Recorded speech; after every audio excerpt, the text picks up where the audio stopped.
네, 오늘 저희들 강좌는 16번째가 되겠고요. 오늘 강의 내용은 이미지의 이해와 표현, 그런 내용입니다. 우리가 이미지란 말은 수없이 들어온 내용이고, 시인이 아니더라도 야, 그 사람 이미지가 어떻느냐 라든지 그게 이미지가 어떻느냐, 이미지라는 것은 수없이 들어온 얘기입니다. 그럼에도 불구하고 이 이미지에 대한 정확한 개념이나 활용에 있어서는 좀 많은 문제가 있다. 그 이미지란 도대체 무엇이냐? 이미지는 사물의 그림자, 그래서 이걸 영상 이렇게 말하죠. 그러니까 어떤 그 사물의 모양이 있는데, 어떤 사물은 모양이 있는데 그 모양을 본뜬 그런 거울에 비쳐 있는 그 그림자 같은 상, 그래서 그것을 모상 이렇게 얘기를 하죠. 그런데 그 모상을 심리학에서는 그 멘탈 픽처, 그러니까 마음속에 새겨진 그 사람의 얼굴 또는 그 사람의 형상, 그러니까 우리가 어떤 사람을 만나고 헤어졌어도 그 사람을 기억할 수 있는 것은 그 사람의 눈빛과 얼굴과 외모와 옷 매무새와 이런 것들이 그냥 컬러풀하게 바로 마음속에 새겨져 있는 상태, 바로 그 이미지입니다. 그래서 이것은 다른 말로 하면 각인되었다, 마치 도장으로 새겨진 것처럼 딱 박혀 있는 것이죠. 그래서 이런 그 이미지가 기본적으로 우리들이 가슴에, 마음속에, 기억 속에 새겨져 있는, 그럼 예를 들어서 민주주의 이런 것은 기억 속에 새겨져 있을 수가 없습니다. 그러나 장미꽃 하면 그건 기억 속에 새겨져 있습니다. 그러니까 사물 모습은 기억 속에 그게 새겨져 있지만은 관념적인 언어, 추상적인 언어는 기억 속에 새겨져 있는 것은 마음속에 새겨져 있는 것은 아닙니다. 자, 요게 차이가 있습니다. 그러니까 이미지 언어와 그렇지 않은 언어의 차이는 바로 마음속에 그 모습이 새겨져 있느냐, 그냥 추상적으로만 남아있느냐, 이런 차이라고 볼 수 있죠. 그래서 우리는 그 마음속에 새겨진 언어, 바로 이미지 언어고, 마음속에 새겨있지 않은 언어, 형상이 없는 언어, 그게 관념어고 추상어가 되는 것입니다. 근데 그 이미지 언어가 왜 그렇게 시에서 중요한 것인가 하는 문제가 바로 시의 열쇠를 쥐고 있는 부분입니다. 그래서 이 시에서는 아주 이미지를 중요시하고 있습니다. 왜 그러냐면은 시라고 하는 것은 논리적으로 어떤 정보를 전달하는 그러한 장르가 아닙니다. 시는 감동을 주는 그런 그 문학의 장르입니다. 이게 감동을 줘야 되겠는데, 그러니까 감동이란 마음을 움직인다는 얘기인데 어떻게 해서 마음을 움직일 수 있을까? 이것은 추상적인 언어나 관념적인 언어로는 마음을 움직이기가 어렵다. 우리가 아침에 환하게 피어있는 장미꽃 한 송이를 보면 기분이 좋습니다. 왜냐하면 그 장미가 보여주는 이미지, 빨간색, 색색, 그 어떤 그 이슬 속에 영롱하게 이렇게 반짝이는 그런 모습, 그리고 파란 이파리, 이런 모든 것들의 모습이 우리들에게 즐거움을 줍니다. 다시 말하면 이미지가 있는 언어는 우리들에게 직감적으로 감각에 호소하는 그런 특징을 가지고 있습니다. 그래서 이미지 언어, 이것은 시를 쓰는 우리에게 있어서는 아주 생명이죠. 말하면 시라고 하는 것은 바로 감동을 동반한 언어 전달, 커뮤니케이션입니다. 감동을 동반한 언어, 이 커뮤니케이션이기 때문에 반드시 이미지를 함께 섞어서 써야만 감동이 함께 움직일 수 있다, 이런 얘기가 되겠죠. 자, 그래서 특히 현대시에서는 아주 이미지라는 말을 대단히 중요시합니다. 그래서 이미지를 중요시하는 사조, 문학 사조를 가리켜서 우리가 이미지즘 이렇게 말하죠. 이미지즘, 뭐 그렇게 심상파 어떤 뭐 이런 소리를 하죠. 그러니까 이미지즘. 그래서 마치 시는 현대시만 이미지가 있어야 되는 것으로 생각할 수 있습니다. 그리고 과거에는 그 음성 중심의 시다, 막 이래서 청각 중심의 시다. 그리고 현대시는 이미지 중에서 특히 시각 중심의 시다. 뭐 이렇게 얘기들을 하지만은 사실은 이미지는 옛날 시나 지금 시나 똑같이 중요한 요소가 됩니다. 여기 과거 시에 이런 게 있습니다.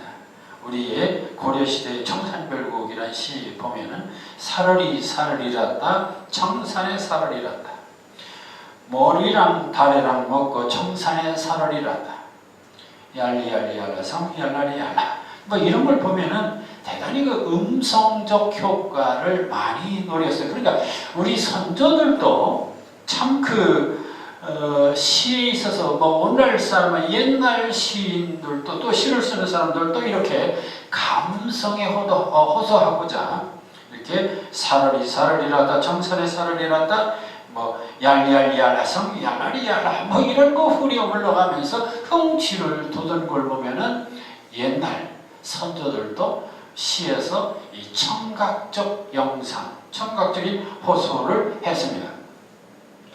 그런데 현대시는 특히 과거의 시가 청각적인 것이지만은 현대에는 오히려 시각적이다. 뭐 이렇게 해서 해화시 운동을 하고 그것을 이미지 운동이라고 했지만은 옛날 우리 시에도 청각적인 것만 있었던 것이 아니라 아주 시각적인 이미지가 있었다 하는 얘기를 우리가 하겠습니다. 그 이유는 우리가 잘 아는 황진이의 시죠. 동짓달 기나긴 밤을 한 허리를 베어내어 그런 구절이 있습니다.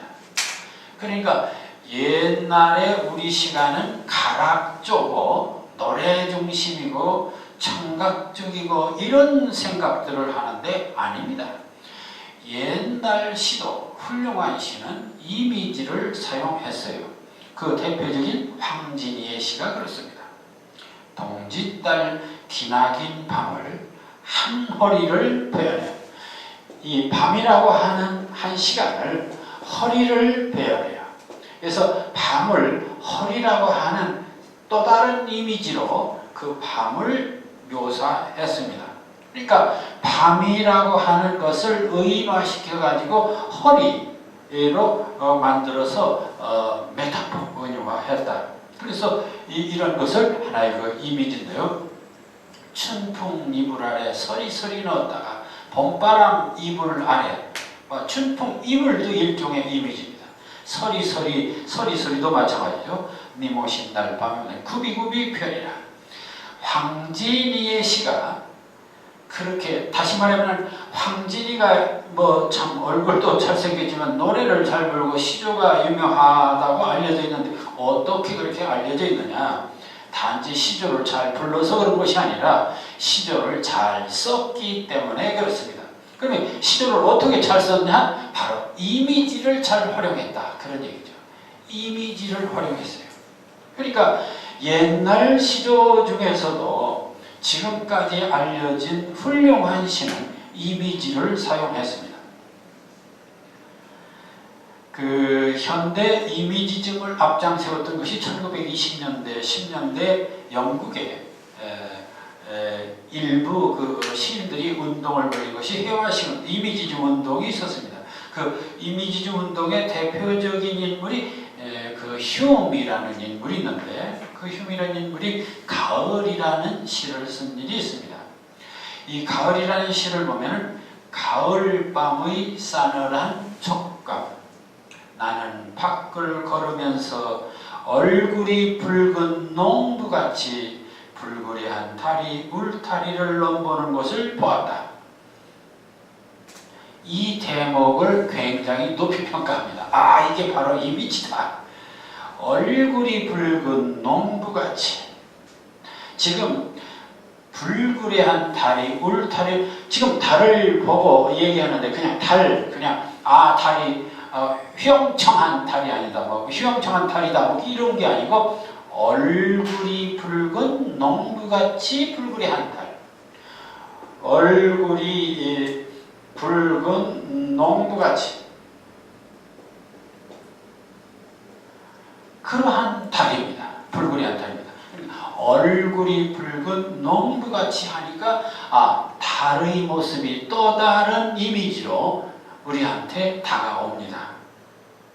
그래서 나는 멈춰서서 말을 걸지 않고 고개만 끄덕였다. 달을 보고서 정말 얼굴이 붉은 바로 농부로구나. 근데 그 둘레에는 도시의 아이들처럼 흰 얼굴을 하고 생각에 담긴 별들이 있었다. 그 달 주변에는 별이 있었는데 별은 또 어떤 거냐?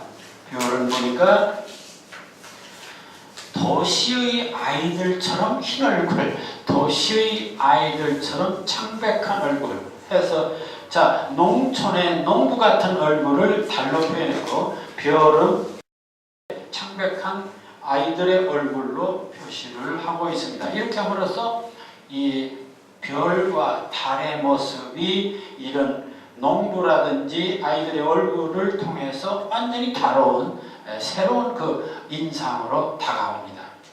여기에 바로 이런 것들이 우리들에게 감동을 주는 그런 어떤 이미지를 통해서 감동을 줄 수 있다. 다시 말씀드립니다만은 왜 시는 감각적이어야 하는가?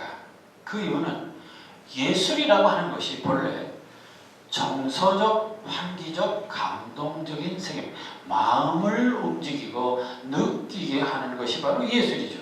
그래서 이제 대표적인 음악도 그렇습니다. 음성을 통해서 감동을 주고, 미술은 색깔을 통해서 감동을 줍니다. 그럼 시는 무엇을 통해서 감동을 줄 것인가? 시가 감동을 주는 방법은 언어의 감각성. 언어의 감각성. 그럼 언어의 감각성이라는 게 무엇이냐? 바로 그게 이미지다. 그런 것입니다. 이미지적인 언어를 통해서 감동을 준다. 그럼 이미지의 언어가 왜 감동을 주느냐? 이미지의 언어는 시각적이거나 청각적이거나 촉각적이거나 후각적이거나 미각적인 것에 자극을 주는 언어가 바로 이미지 언어이기 때문에 그렇습니다. 그래서 서정주의 문둥이라는 시가 있습니다. 해와 하늘빛이 문둥이는 서로. 그것은 의미상으로 이해를 합니다. 문둥이 하면은 해와 하늘빛이 천형의 어떤 주인 같은 느낌이 해와 하늘빛이 문둥이는 서로. 그래서 보리밭에 달 뜨면 애기 하나 먹고 그런 전설이 있죠. 꽃처럼 붉은 울음을 밤새 울었다. 꽃처럼 붉은 울음. 이렇게 울음이라는 말을 그냥 울음이라고 하지 않고 꽃처럼 붉은 울음, 꽃처럼 붉은 울음이라고 했습니다. 그러니까 울음치고는 우리가 보통 그냥 굿을 피우는 울음이라든지 이런 얘기가 있겠습니다. 꽃처럼, 그러니까 슬피 우는 울음이라든지 이런 거 다 관념적이죠. 근데 꽃처럼이라고 하는 이미지를 동원해서 또 붉은이라는 색깔을 동원해서 하니까 그 울음의 강도와 뉘앙스가 전혀 다릅니다. 여기에 바로 그 시가 이미지어를 사용하는데 중요한 의미가 있습니다. 해와 하늘빛이 문둥이는 서러워 보리밭에 달 때면 애기 하나 먹고 꽃처럼 붉은 울음을 밤새 울었다. 꽃처럼 붉은 울음 함으로써 그 울음의 강도가 전혀 다른 느낌이 다가오고, 그렇게 함으로써 그 울음의 컬러가 또는 울음의 어떤 뉘앙스가 전혀 다른 것으로 다가옵니다. 이게 바로 시적인 감동의 요인이다. 그 요인은 꽃처럼 붉은이라고 하는 이미지어를 결합시켰기 때문에 그렇다. 자, 여기서 시는 반드시 이미지어를 구사해야만 된다는 이유가 오게 됩니다. 조병아 시인의 겨울날이라는 시가 있습니다. 구름 한 점 없는 먼 하늘에, 충분히 이해할 수 있어요. 구름 한 점 없는 먼 하늘에 둥근 사발물이 꽁꽁 얼어붙어 있다. 네, 구름 한 점 없는 먼 하늘에 둥근 사발물이 꽁꽁 얼어붙어 있다. 이거 바로 하늘의 낮달, 흰 달입니다. 달. 이 달을 뭐라고 했냐? 둥근 사발물이 꽁꽁 얼어붙어 있다. 이렇게 했습니다. 둥근 사발물. 자, 이렇게 함으로써 이 달을 또 여기서는 아까 달은 얼굴이 붉은 농부처럼 한 것이 희음에 달에 표현했다면은 여기 조명하는 낮달을 바로 둥근 사발물이 꽁꽁 얼어붙어 있다. 이렇게 또 표현을 합니다. 이렇게 함으로써 그 달이 주는 어떤 느낌이 아주 신선하고 감각적으로 다가오게 됩니다. 그래서 자, 구름 한 점 없는 먼 하늘에 둥근 사발물이 꽁꽁 얼어붙어 있다. 하얗게. 마지막에 하얗게라는 말을 붙였습니다. 자, 그래서 다시 이것을 정리하면 그렇습니다. 이미지는 어떤 기능이 있느냐? 이미지는 감동의 수단이다. 이미지는 우리들이 마음속에 자각적, 감각적 체험이나 대상을 재구성해서 시의 세계를 아주 실감있게 형상화합니다. 또한 정서를 환기해서 보다 감동하게 합니다. 이는 시의 주제를 보다 효과적으로 드러내는 방법이기도 합니다. 또한 분위기나 배경 상황을 제시합니다. 그래서 죽어있는 일상의 추상적 언어를 신선한 충격과 감동의 생생한 언어로 만든다. 자, 아까 달을 얼굴이 붉은 농부와 같다 라든지 여기 달을 둥근 사발물 같다 라고 하는 이런 등등의 표현은 일상적인 달의 개념을 완전히 새롭게 바꾸게 됩니다. 그냥 우리가 달 하면은 그냥 달로 끝납니다. 그러나 거기다가 얼굴이 붉은 농부 같은 달, 둥근 사발물 같은 달, 이렇게 함으로써 달의 이미지가, 달의 의미가 완전히 달라지는 것이죠. 자, 그래서 이 죽어있는 일상의 추상적 언어를 신선한 충격과 감동의 생생한 언어로 바꾼다. 이게 바로 이미지가 갖는 기능입니다. 또 하나, 그 이미지는 의미 내용을 보다 구체화하는 특징이 있습니다. 우리가 성경에 가장 그 이미지를 잘 드러내는 말 속에 부자가 천국에 가기란 약대가 바늘구멍 들어가기보다 어렵다. 그런 성경 말씀이 있습니다. 부자와 천국을 말하는데 이 부자가 천국에 가기란 약대가 바늘구멍이라는 말을 씁니다. 자, 부자가 천국에 가기 참 어렵다. 그런 소리 많이 들어본 소리죠. 그런데 부자가 천국에 가기 어렵다. 이것은 일반적으로 다 아는 얘기입니다. 그리고 그렇게 써봐야 느낌이 없어요. 실감이 나지가 않습니다. 그런데 부자가 천국에 가기란 약대가 바늘구멍을 뚫고 들어가기보다 어렵다. 이리 되면 완전히 그 어려움의 정도가 감각적으로 그냥 피부에 와 닿습니다. 자, 이게 바로 이미지어를 사용했을 때 갖는 효과라는 것이죠. 그러니까 이 의미를 보다 더 구체화하는데도 역시 바로 이 이미지어가 필요하다. 그 다음에 우리가 보통 얘기할 때 그런 말을 합니다. 참 너무 아름다워서 뭐라고 말할 수가 없다. 말할 수 없다. 이 말할 수 없는 그런 말만. 도대체 어떤 아주 아름다운 경치를 보고서 너무 아름다워서 뭐라고 말할 수가 없다. 아름답다. 이런 거죠. 그런데 그 말할 수 없는 세계를 말할 수 있는 것, 아주 눈에 선하게 보여듯이 아니면 느낄 수 있게 말하는 게 이게 바로 시인의 힘이고, 그 힘이 이미지어를 사용했을 때 그게 가능하다. 자, 그래서 여기 조지훈의 여운이라는 시가 있습니다. 아마 여러분들 뭐 절에 가면은 사찰에 가면 탑이 있습니다. 특히 밤에 탑이 달빛에 비쳤을 때 그 탑의 느낌이 무엇일까? 이 조지훈은 그 탑의 느낌, 그 밤에 신비롭고 정말 이런 그 상황을 이렇게 표현합니다. 물에서 갓 나온 여인이 옷 입기 전 한때를 잠깐 돌아선 모습. 얼마나 말할 수 없는 세계를 구체적으로 표현하는가.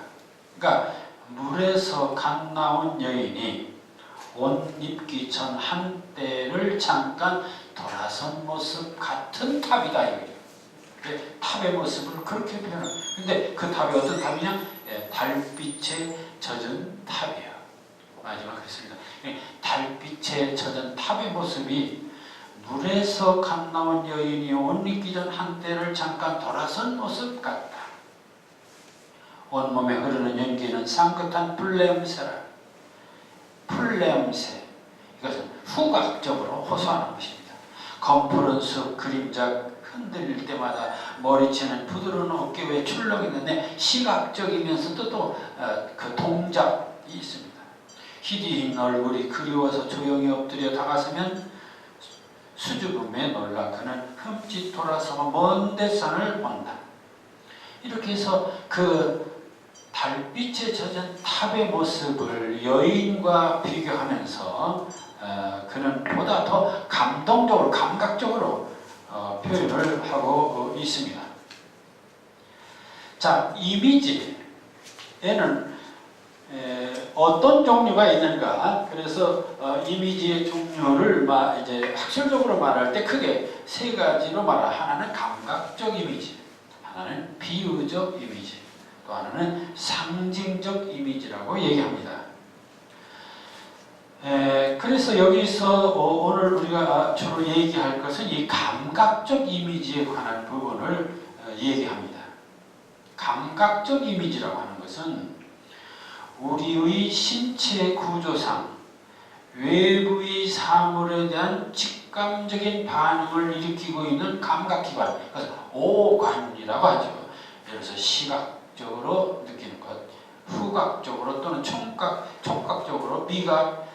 근데 이제 거기에 특별히 관심을 기울여야 할 부분이 근육감각과 기관감각이라는 말을 썼습니다. 이게 다 촉각에 해당하는 것이지만 근육감각 하면 근육감각도 있고 이제 기관감각도 있습니다. 기관감각. 이 시에서 근육감각, 기관감각 같은 것은 이런 것입니다. 심장 같은 내 마음, 이렇게 이제 주로 우리 신체의 기관을 활용해서 나의 혈관 같은 내 삶, 이런 식으로 할 때 심장이라든지 혈관이라든지 또는 골수라든지 이런 것들을 동원해서 많이 합니다. 근육하면 이제 팔이라든지 가슴이라든지 허리라든지 목이라든지 이런 또 것을 동원해서도 많이 하죠. 자, 이래서 시각적인 것, 촉각적인 것, 후각적인 것, 미각적인 건데 특별히 이 근육감각, 기관감각도 이미지 활용에 아주 도움이 되는 이런 것들이 됩니다. 가장 대표적인 것으로서 우리는 이제 시각적 이미지를 얘기합니다.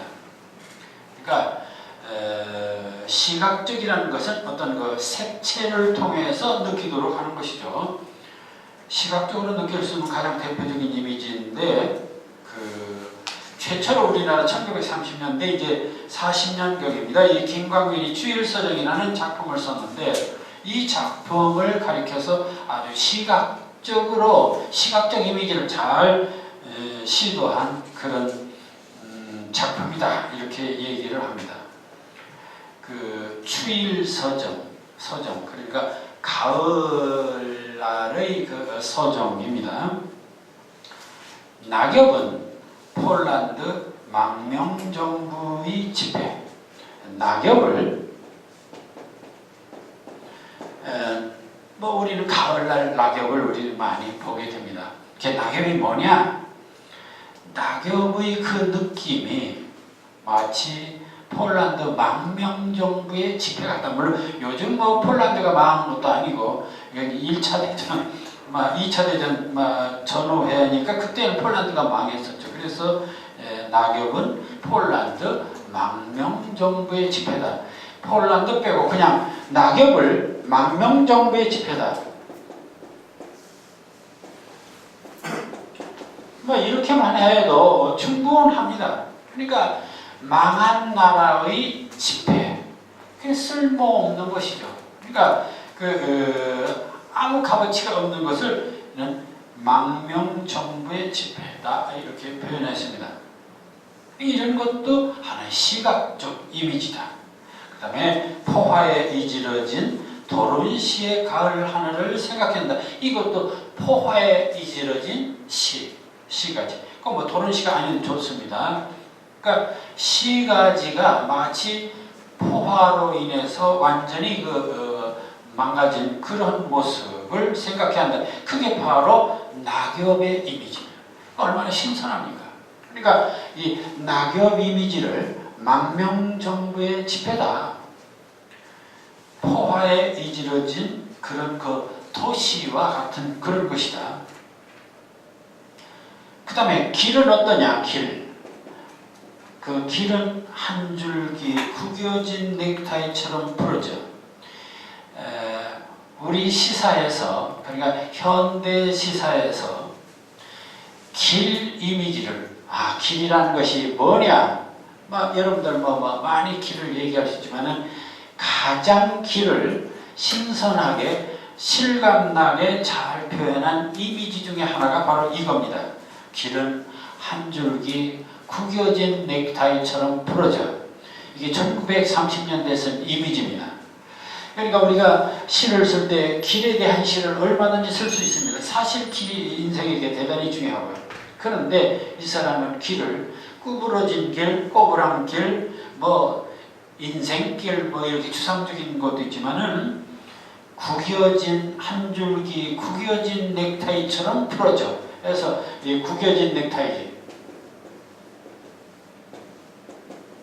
이 구겨진 넥타이라고 하는 이미지로 길을 아주 잘 표현을 하고 있습니다. 아마 길에 대한 이미지 치고는 구겨진 넥타이처럼 이렇게 실감나게 표현한 것은 아마 김광균이 가장 대표적일 것이다. 그러니까 김광균을 유명하게 만든, 시인으로 유명하게 만들었던 결정적인 바로 비유, 이미지가 바로 이 길은 한 줄기 구겨진 넥타이처럼 풀어져 있습니다. 자, 그러니까 이런 겁니다. 에즈라 파운드가 그런 얘기를 했습니다. 일생에 좋은 메타포, 좋은 이미지 하나를 선택하는 것이 시인에게는 대단히 중요하다. 그런 얘기를 했습니다. 그러니까 아무개 하면은 이렇게 나올 수 있는 것이 참 필요하다는 것이죠. 예를 들어서 서정주 하면은 내 누님 같이 생긴 꽃이요. 이제 우리가 그렇지 않습니까? 서정주 하면은 왜 서정주가 그렇게 유명해졌느냐? 국화꽃에서 그는 내 누님 같이 생긴 꽃이요.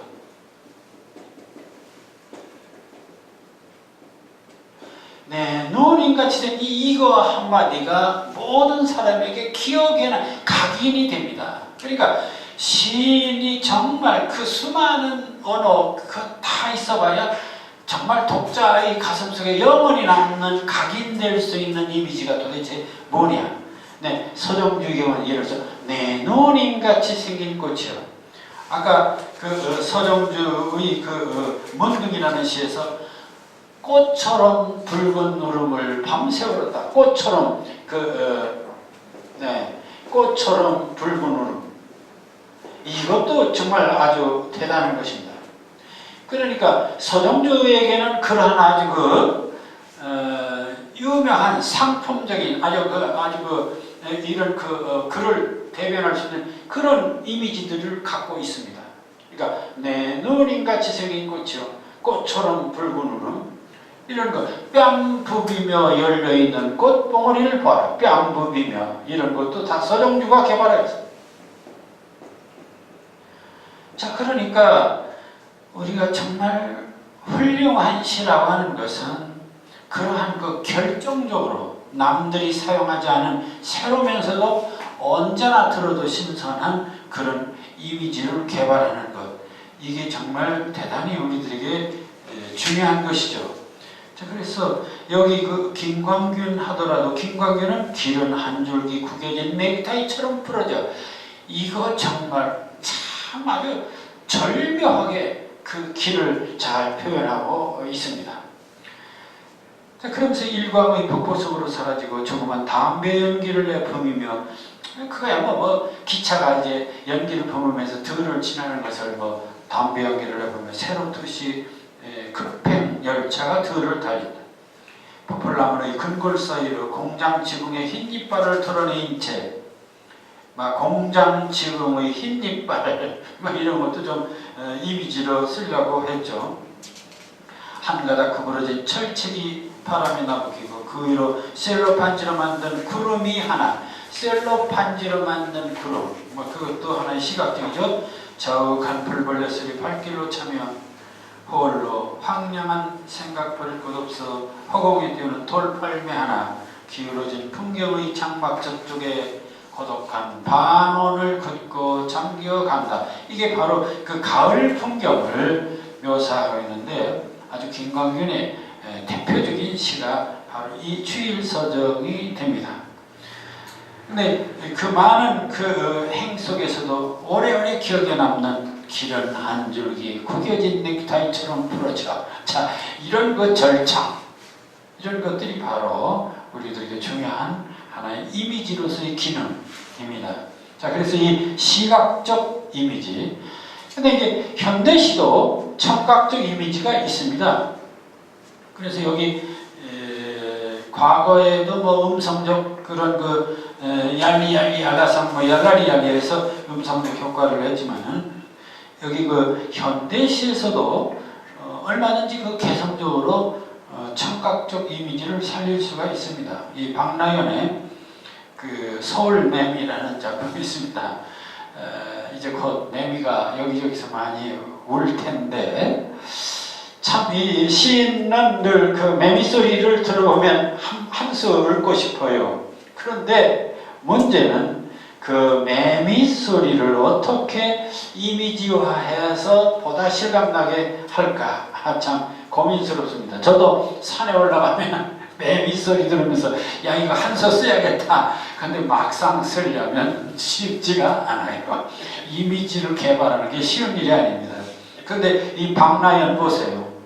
우면산 가랑이에서 떡갈나무 등골에서 삐요시 삐요시 삘릴리, 삐요시 삐요시 삘릴리, 순매미 자지러지면 집 떠난 처녀들 귀가였고 아파트에 혼자 놓은 그 사람들 속쓰리다.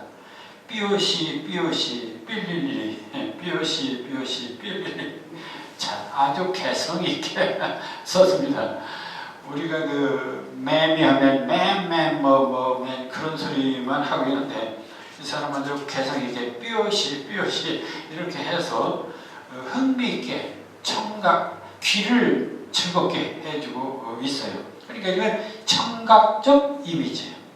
아까 이 김광규는 시각적 이미지, 길은 한 줄기 구겨진 넥타이처럼 풀어져 하면 사실 우리가 먼 길이 산골짜기로 이렇게 꼬부랑꼬부랑 이렇게 보면 가까운 것은 넓고 멀리는 좁고 이게 꼭 넥타이를 이렇게 풀어놓은 것 같은 느낌, 정말 아주 실감이 나죠.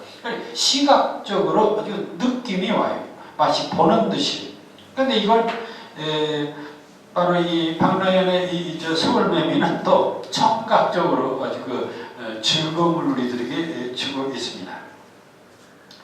그래서 이런 시각적인 이미지와 청각적 이미지가 사실은 대표적입니다.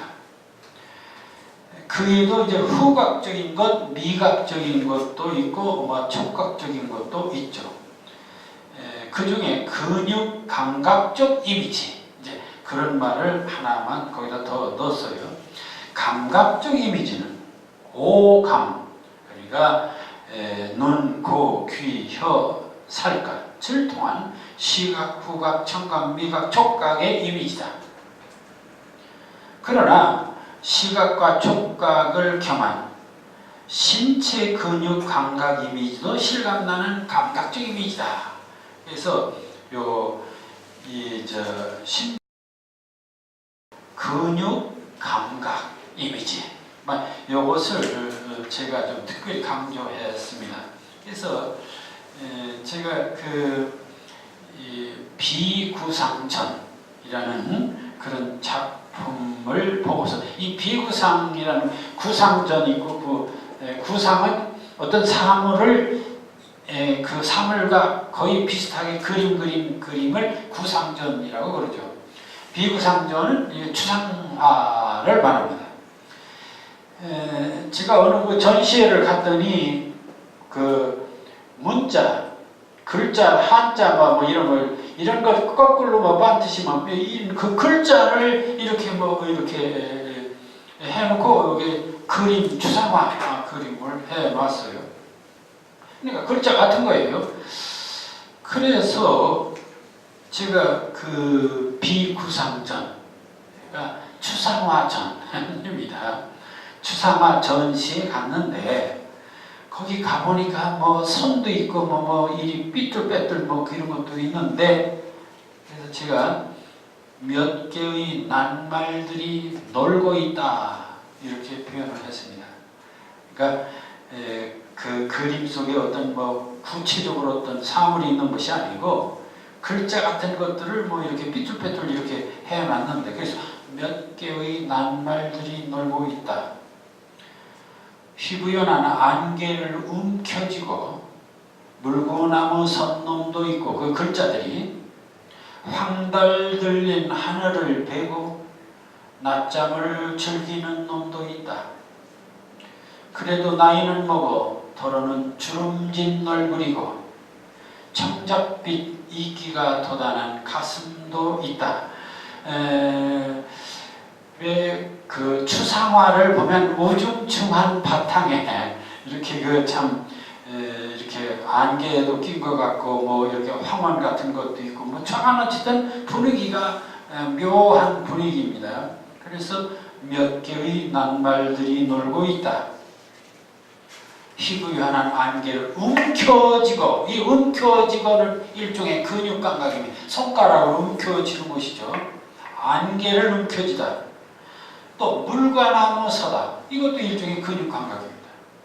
황달 들린 하늘을 베다. 이게 베고 머리를 베고 오니까요. 또 낮잠을 잔다.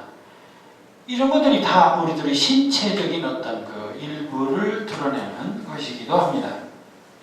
그리고 주름진 얼굴도 일종의 근육 감각이죠.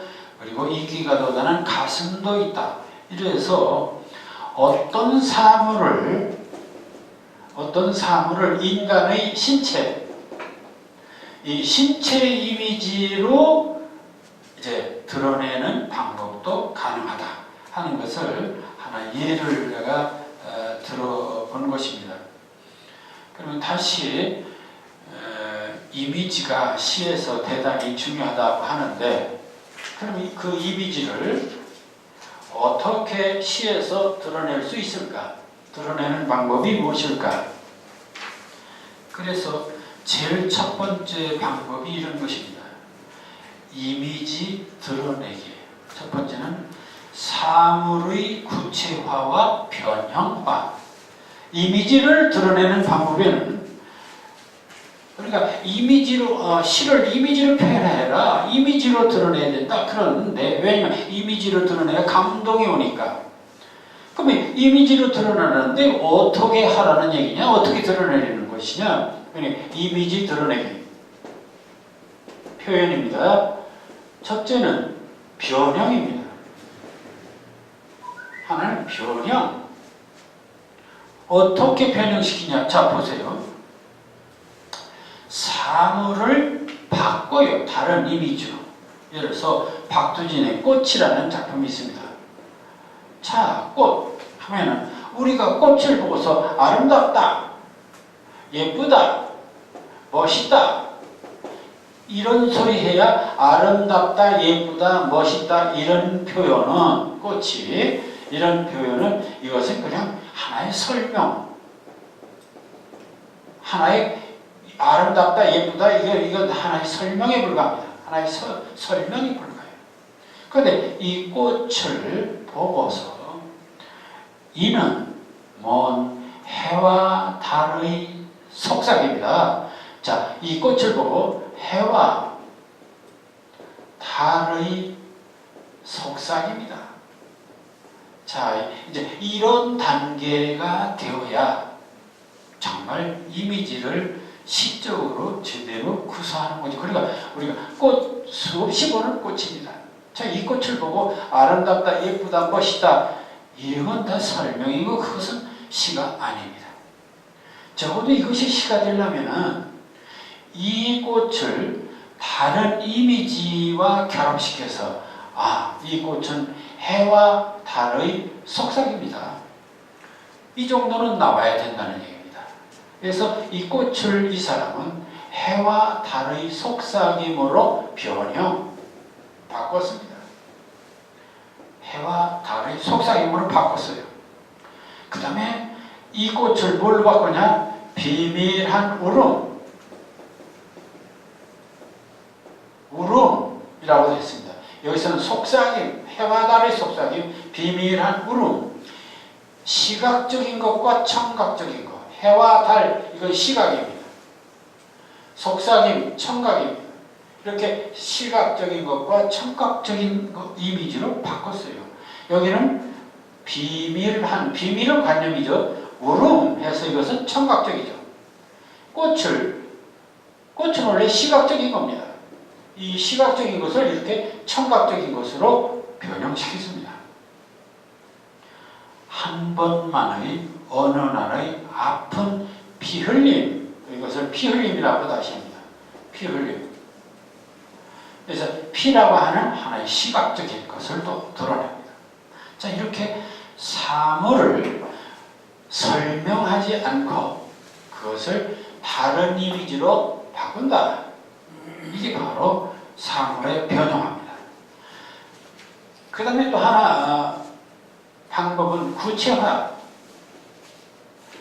구체화가 있습니다. 사물을 구체화시키는데 이 구체화라는 말은 공간적으로 또는 시간적으로 쪼개는 것이 바로 구체화입니다. 그럼 예를 들어서 금잔디라는 이 잔디가 있습니다. 자, 이 잔디라는 제목을 놓고 야, 이거 잔디를 어떻게 좀 구체화시켜봐. 그냥 금잔디 하면 그래, 금잔디. 어디에 있는 금잔디냐? 언제적 금잔디냐? 아니, 우리는 두 가지 질문을 하게 됩니다. 가장 큰 것이 어디에 있는 금잔디냐? 어디에? 그리고 언제냐? 이 두 가지 물음을 우리는 그러니까 이 구체화 속에는 반드시 어디에, 언제 이 두 가지가 중요합니다. 그래서 어디에 금잔디가 어디에 있냐? 잔디 금잔디 심심산천에 붙은 물은 심심산천에 있어요.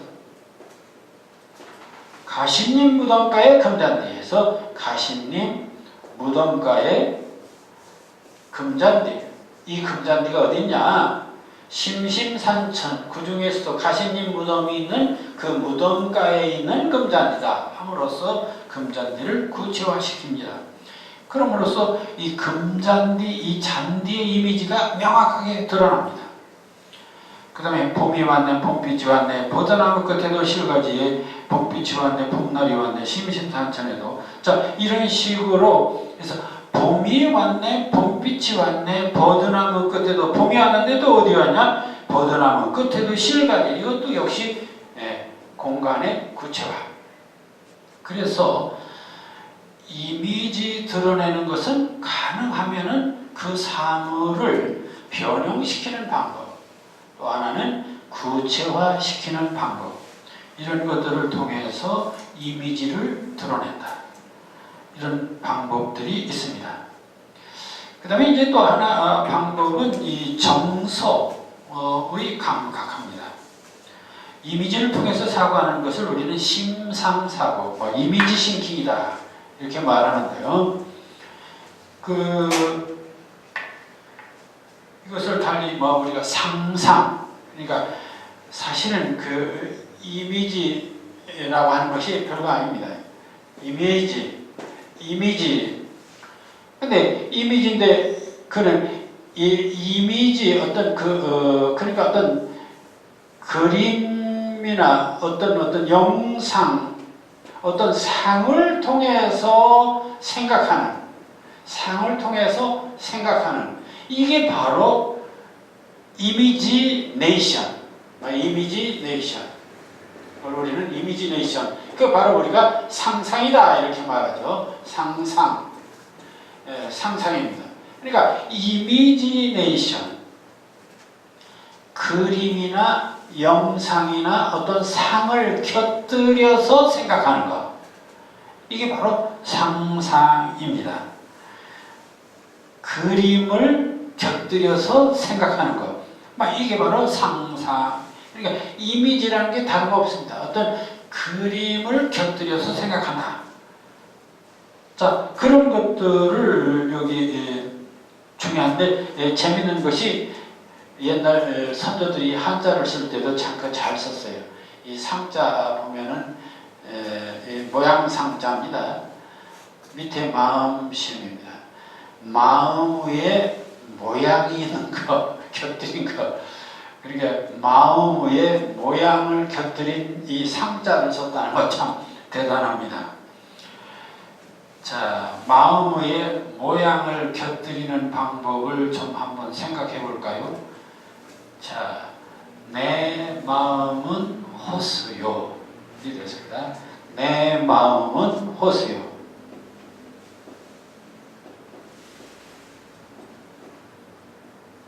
내 마음은 호수요. 자, 내 마음은 뭐냐?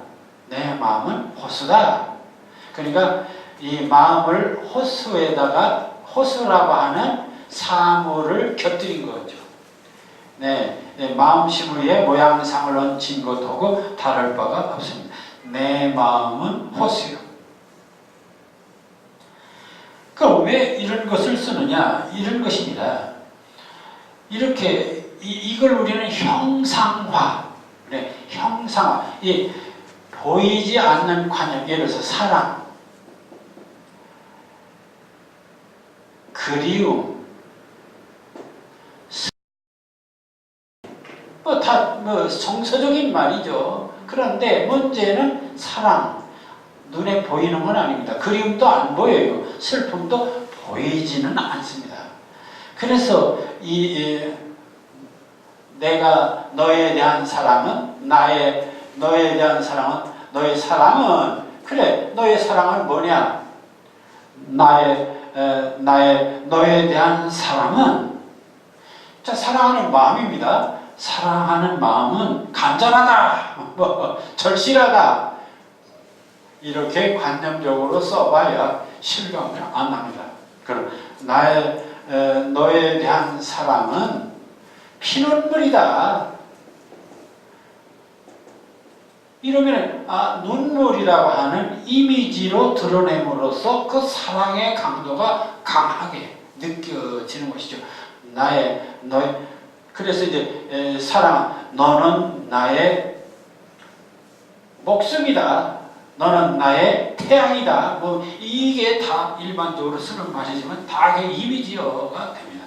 자, 내 마음은 호수요. 그래서 이 정서, 마음을 사실은 마음이라는 건 보여줄 수가 없거든요. 그러니까 이 마음을 드러내는데 그러려면 이런 이미지를 이용할 수밖에 없습니다. 내 마음은 호수요. 지금 내 마음은 호수 같다. 그러니까 호수처럼 맑고 잔잔하고 투명하다. 내 마음은 촛불이요. 내 마음은 지금 촛불처럼 활활 탄다. 내 마음은 나그네 같다. 내 마음은 낙엽이다. 김동명의 이 내 마음은이라는 이 시, 내 마음은 호수요. 그것을 좀 자세히 설명한 것이 그대죠. 나는 그대의 흰 그림자를 안고 옷같이 그대의 배전에 부서지리다. 그것은 내 마음은 호수가 되었기 때문에 그게 가능한 것이죠. 그럼 내 마음이 촛불이 되니까 그대 저 문을 닫아줘. 나는 그대의 비단 옷자락에 떨며 지옥의 한 방울도 낭염없이 타오리다. 이런 말이 가능한 것이죠. 내 마음은 나그네요. 그대 피리를 불어줘. 나는 달 아래 귀를 기울이며 호젓이 나의 밤을 새우리다. 그러니까 이미지가 구성이 되어야 그 다음 얘기도 가능하다 하는 것이 됩니다.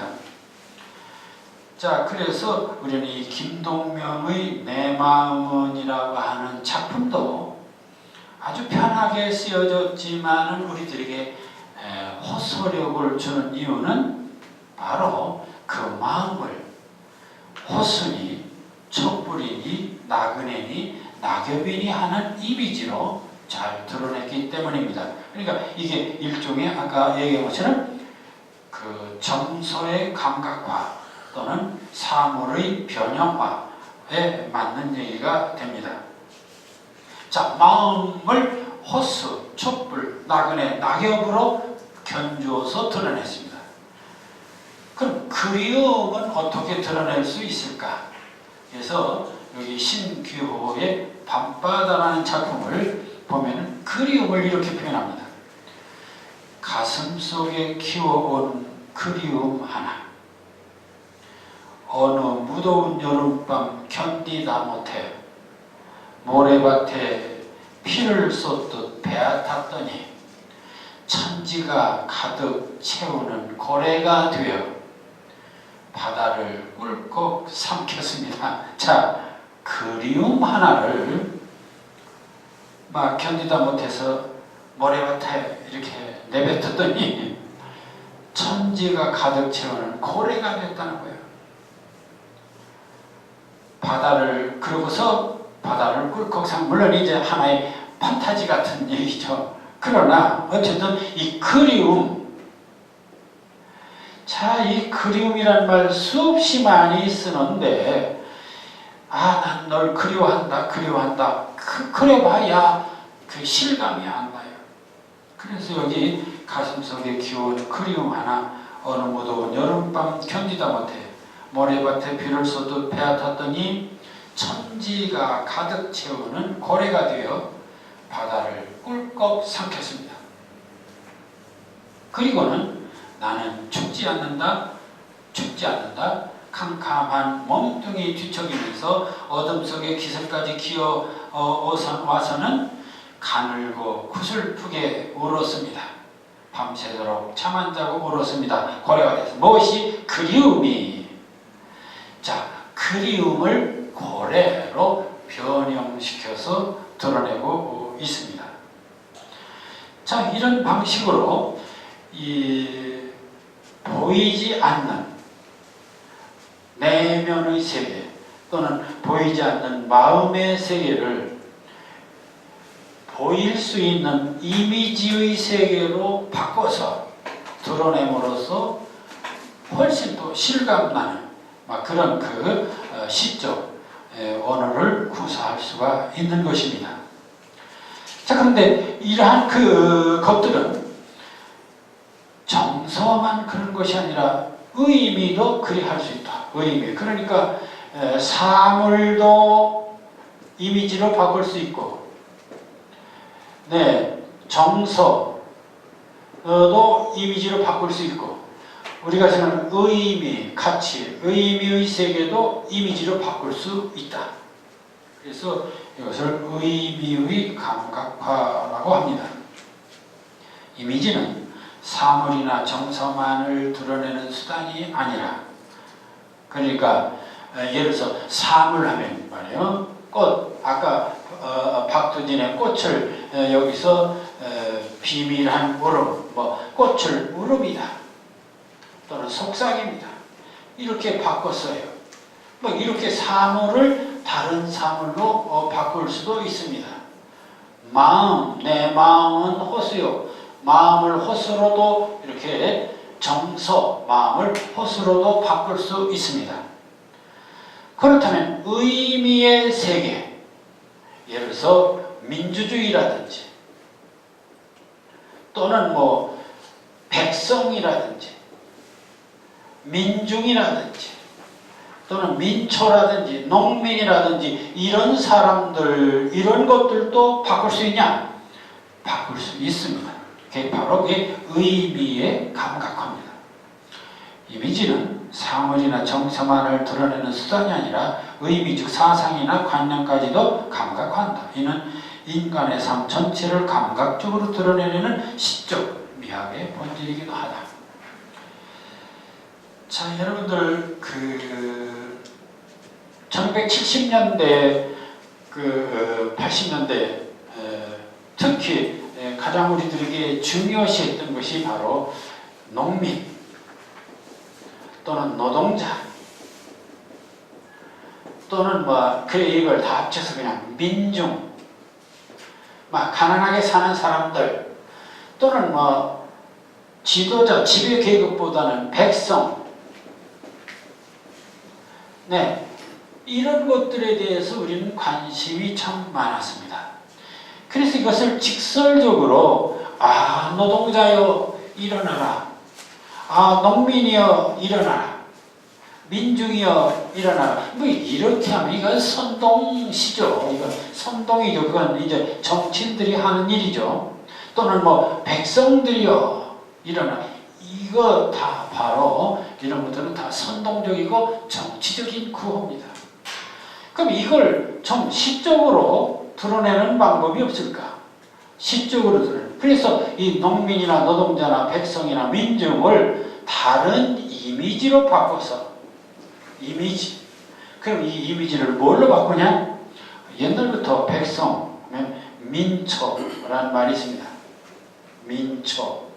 그러니까 그래, 풀로 바꿀 수가 있다는 것입니다. 그래서 이 농민이나 노동자나 민중을 풀이라고 하는 이미지로 바꾸는 것입니다. 이미지로 바꿔요. 그래서 이 풀이라는 이미지로 바꿔서 쓴 것이 유명한 김수영의 풀이라는 작품이 나옵니다. 자, 보세요. 풀이 넘는다. 여기는 민초, 민중 얘기 하나도 없습니다. 민중이 어떻게 된다, 백성은 어떻게 된다, 그건 다 산문에서 오는 얘기고, 적어도 시인이라면은 그것을 이미지화해서 풀이라는 걸로 바꿨습니다. 그래서 풀이 넘는다. 그 말은 다시 말하면 백성들이 넘는다. 똑같은 말이에요. 비를 몰아오는 동풍에 나부껴 풀은 눕고 드디어 울었다. 비를 몰아오는 동풍이 이게 무엇입니까? 그래서 정치적 압력이라든지 외사라든지 그런 거죠. 그러니까 백성들이 눕는다. 백성들이 고개를 숙였다. 심한 어떤 외세나 비바람이나 권력이나 이런 것들에 나부껴서 백성들은 눕고 드디어 울었다. 그렇게 할 수 있는 얘기입니다. 자, 근데 여기서는 그냥 백성 얘기는 싹 빼고 풀이 넘는다. 비를 몰아오는 동풍에 나부껴 풀은 눕고 드디어 울었다. 이렇게 함으로써 그 백성들이 권력과 외세와 경제와 여러 가지 것들에 의해서 참 시달리는 모습을 잘 드러내고 있습니다. 이게 바로 시적 표현입니다. 날이 흐려서 더울다가 날이 흐리니까 더 강압적인 현실이겠죠. 다시 누웠다. 풀이 넘는다. 바람보다도 더 빨리 눕는다. 그게 연약한 백성들의 모습입니다. 바람보다 더 빨리 울고, 그런데 바람보다 먼저 일어난다. 또 눕는다 하다가 일어난다. 그런데 이 백성, 노동자, 농민, 민중, 민초라고 하는 것은 그렇게 강한 세력에게 이제 눌리지만 또 강력한 그 생활력이 또 있습니다. 그래서 또 일어납니다. 그래서 바람보다 먼저 일어난다. 그다음 다시 또 날이 흐르고 풀이 눕는다. 발밑까지 저 밑바닥까지 눕는 거예요. 바람보다 늦게 누워도, 그러나 바람보다 먼저 일어나고, 그게 민초의 힘입니다. 바람보다 늦게 울어도 바람보다 먼저 웃는다. 민초의 승리. 그러니까 패배와 승리, 그 강인한 그 민초의 힘을 보여주고, 날이 흐르고 풀뿌리가 눕는다. 자, 이렇게 해서 이 김승의 풀 속에는 정말 그 민중의 그 약하면서도 강한 민중의 그 생존력, 이런 것을 잘 보여주고 있습니다. 그러니까 우리가 시라고 하는 것이 꼭 꽃이나 노래하고 그리움이나 노래하는 게 아니라 얼마든지 역사를, 민중을, 사회를 있습니다. 다만 그것을 이렇게 이미지로 표현함으로써 훌륭한 시를 만들 수 있다는 것이죠. 자, 그 다음에 이제 또 이미지의 사물화라는 말이 있습니다. 이 절대 이미지는 이상에서 보면 이미지로 어떤 사물의 감각성만을 구체적으로 드러내어 정서적 분위기를 드러내거나 사물과 나와의 주관적 관계까지도 명료하려는 리얼리티, 구체화 방식이 있는가 하면, 또는 철학적인 사고나 현실 상황에 대한 정치적 관심 등 내면적인 의미나 가치 문제들도 감각적 이미지로 구체화하는 방식이 있다. 지금까지 보면은 꽃을 노래하는 방법도 있고, 마음을 노래하는 방법도 있고, 민족을 노래하는 방법도 있는데, 결론은 그 어느 것도 다 이미지를 통해서 드러내고자 한다. 이게 공통점입니다. 근데 이 이미지 하니까, 이미지 하니까 이거 이미지가 언어인데, 여기에는 반드시 어떤 정서가 있고 또는 의미가 있습니다. 근데 정서고 의미고 뭐고 이런 거 다 무시해버리고, 하는 방법 없을까? 그래서 숫자만 이렇게 나타내는 경우도 있습니다. 그것을 절대적 이미지다, 또는 기호하다, 이렇게 해서 그 대표적인 이상의 시 같은 것은 숫자를 통해서도 표현하겠습니다. 그러니까 이것은 1 더하기 3, 3 더하기 1 이게 어떤 의미냐? 의미가 없습니다. 다만 신선한 어떤 그 관심을 불어넣는 그런 어떤 하나의 역할을 하는 것이죠. 그렇게 해서 기존의 어떤 의미라든지 기존의 어떤 언어의 그런 그 기능을 아예 무시해버리는 이런 것도 있기도 합니다. 그러나 이것은 하나의 실험적이다. 하나의 실험일 뿐이죠. 그러니까 이걸 이런 거 계속 흉내낼 필요는 없습니다. 다시 저는 이 이미지란 말을 쓰면서 다시 또 하나 강조하고 싶은 게 있습니다. 그것은 우리가 이미지라든지 비유라든지 은유라든지 이런 말 많이 쓰는데 늘 문제가 되는 것이 하나 있습니다. 그것은 내 마음은 호수요 또는 촛불이요. 그래서 마음을 호수나 촛불로 표현한다. 그럼 꽃을 뭘로 표현하냐? 꽃을 우리는 눈물로 표현한다. 다 이미지입니다. 그 다음에 민초를 풀로 표현한다. 그래서 이미지하면 늘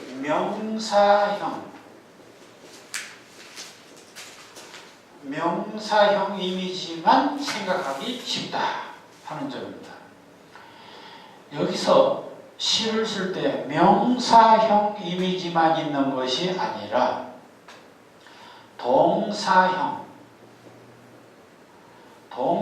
이미지도 있다. 동사형, 이거 조심해야 됩니다. 그래서 이 동적 이미지 드러내기, 명사형 이미지만 있는 게 아니라 동사형 이미지도 있다. 요것이 묘미가 있습니다. 그래서 요것을 잘 활용할 수 있어야 됩니다.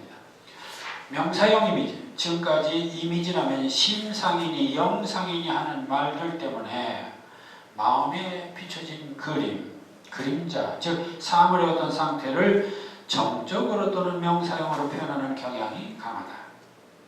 근데 사실 시적 이미지의 종류를 말할 때도 대개는 시각적, 청각적 이미지에 주력하지만은, 그래서 대개는 명사형입니다. 꽃을 속삭임이니 울음이니 피울림이니, 아까 박수진의 꽃에서 그랬습니다. 내 마음은 호수요 촛불이요, 김동명의 내 마음에서 다 명사형입니다. 민중을 풀이라 했습니다. 네, 이것도 다 명사형입니다. 그래서 우리는 이미지는 명사형 단어만 이미지라고 생각하는데 동사형 이미지도 있다. 그 예를 들어봅니다.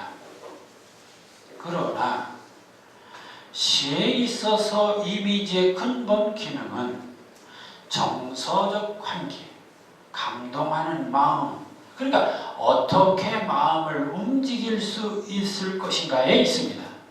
그러니까 시라고 하는 것은 상대방의 마음을 움직일 수 있도록 하는 그런 언어 양식입니다.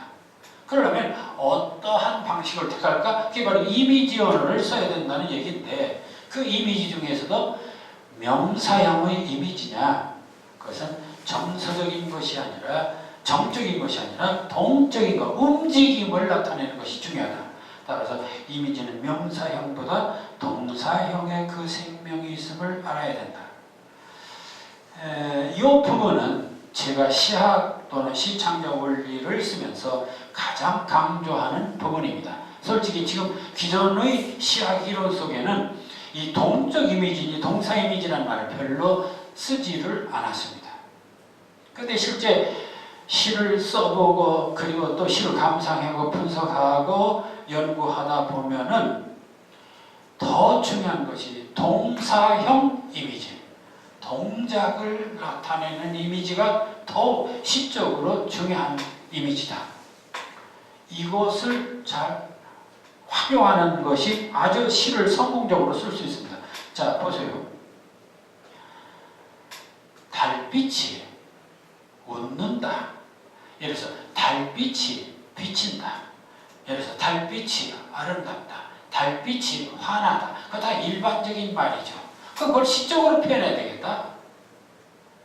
그럴 때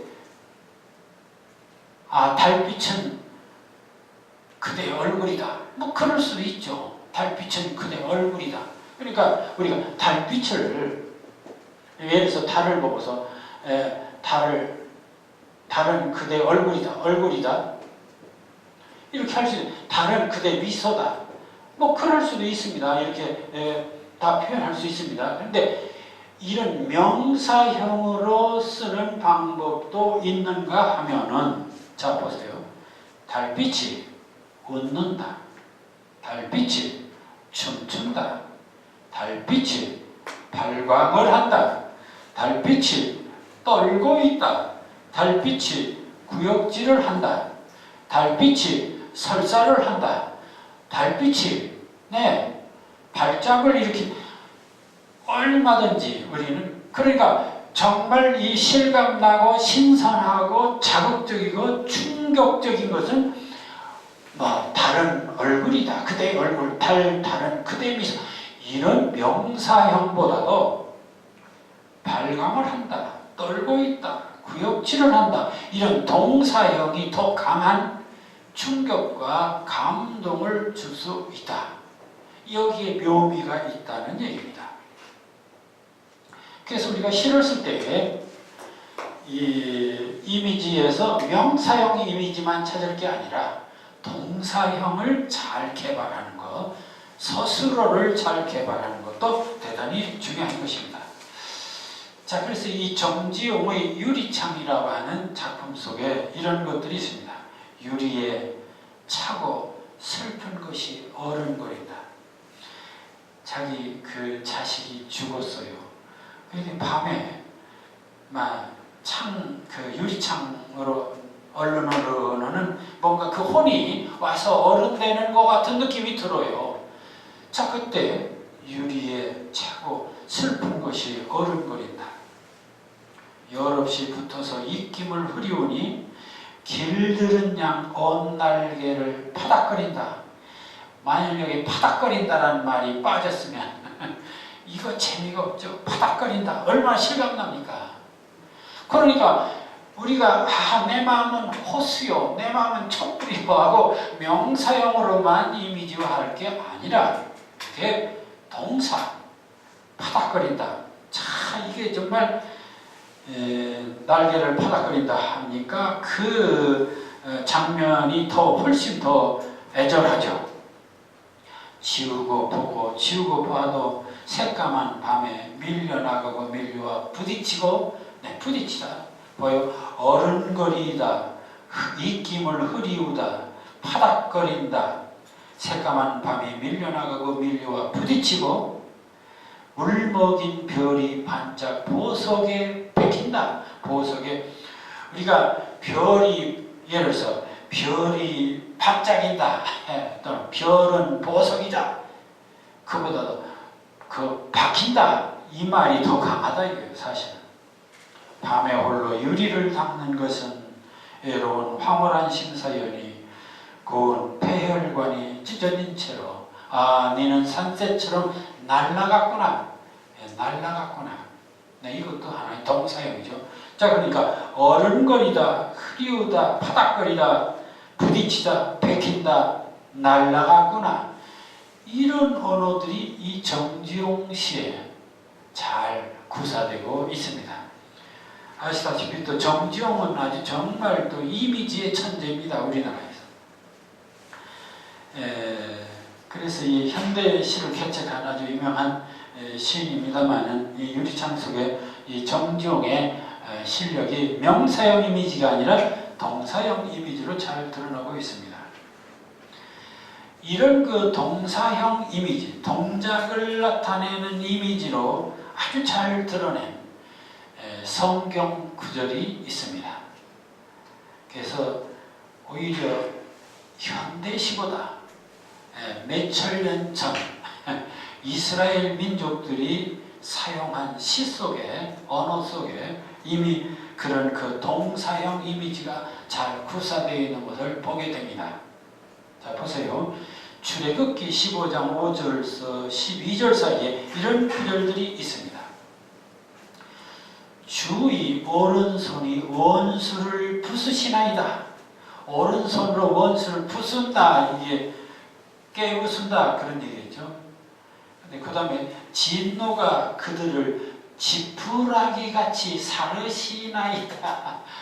적을 퇴치하는데 얼마나 우습게 왔던지 지푸라기같이 불로 사르는 거예요. 지푸라기 태우듯 한다 이거예요. 이게 3,500 지금부터 지금 2000년 전 1,500년 3,500년 전 이스라엘 사람들이 부르던 노래 속에 나온 거예요. 그래서 정말 요즘 시인들 정말 반성해야 된다. 아주 요즘 그 이미지라든지 시가 아주 신선하고 새롭다고 생각하는데 선조들은 더 훌륭했어요. 주의 콧김에 물이 쌓이되 파도가 언덕같이 일어나고 참 이거 주의 콧김에 물이 쌓이는데 파도가 언덕같이 일어나고 그 다음에 보세요. 큰 물이 바다 가운데 엉기나이다. 엉겨부터 그 다음에 또 재밌습니다. 바람이 그들을 덮으니 바람이 그 적들을 덮으니 그들의 거센 물이 납같이 잠겼나이다. 납같이 잠겼나이다. 이게 정말 얼마나 대단해요. 여기서 제가 참 그 다음에 주의 오른손을 드신 즉 땅이 그들을 삼켜나이다. 그러니까 여기서 부수시나이다. 사르시나이다. 언덕같이 이런 엉기나이다, 잠겼나이다, 삼켰나이다 이렇게 동사를 잘 활용하고 있었어요. 그러니까 저는 그렇습니다.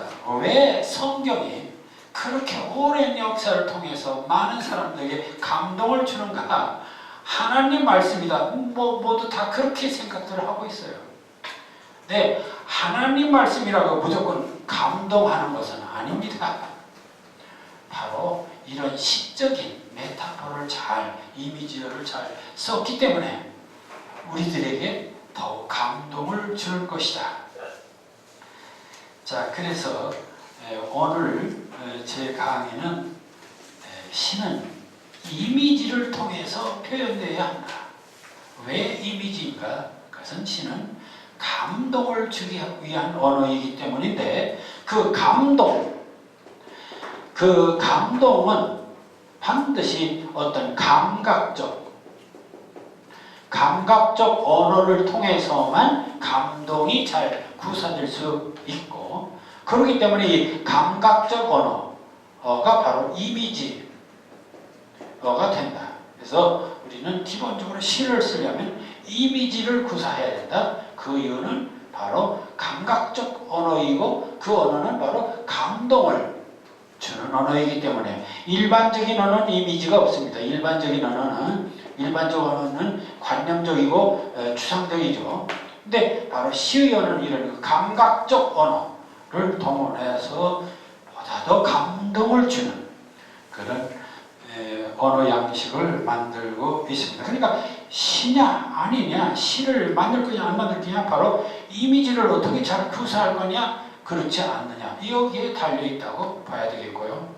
그런데 그 이미지도 명사형 이미지보다 동사형 이미지도 함께 써야 된다. 우리는 보통 명사형 이미지만 생각하는데 동사형 이미지를 잘 구사할 때 보다 더 성공적일 수 있다. 이런 점을 생각하면서 앞으로 시를 잘 이렇게 창작하고 감상하는 여러분들이 되어줄 것을 부탁합니다. 오늘 시의 그 이미지와 표현에 관한 얘기를 했습니다. 수고했습니다. 네.